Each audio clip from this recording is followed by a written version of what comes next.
আপনাকে একটা মজার গাছ দেখাই বুঝছেন। আমি না চিনতে পারতেছি না যারা ওই আমার মনে হয় কি ধারণা করতেছি যারা খুলনার দিক থাকেন বা সুন্দরবনের দিক থাকেন তারা মনে করতে পারবেন। আচ্ছা ভাই, এটা কি হচ্ছে হেতাল গাছ? হেতাল, হেতালই তো মনে হয় জানতাম। জানতি দেখলে তো সেরকমই মনে হয়। কি মনে হয় কি ওই যে জঙ্গলের মধ্যে দেখা যায় না, সুন্দরবনের মধ্যে হেতাল গাছ, এ দেখলি তো একবারে সেরকমই মনে হচ্ছে। দেখেন তো এটা আসলে কি হেতাল গাছ? পুরা মনে হচ্ছে কি সুন্দরবনের মধ্যে ঢুকে গেছি, সেরম দেখাচ্ছে। এখন আমাদের তো সেরমই মনে হয়, কোনো কাটাকুটি নেই।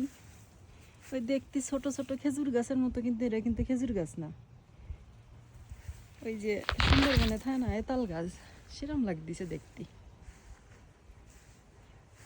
যদি কোনো দাদাভাইরা বন্ডিরা জানেন সুন্দরবনের ধারে ধারে বা যারা গেছেন, তারা একটু আমার জানায়েন তো এটা কি। আমি প্রথমে দেহ অবাক হয়ে গেলাম যে সুন্দরবনের তাল গাছ কমতে আসলো। ঠিক আছে, ভালো থাকেন সবাই,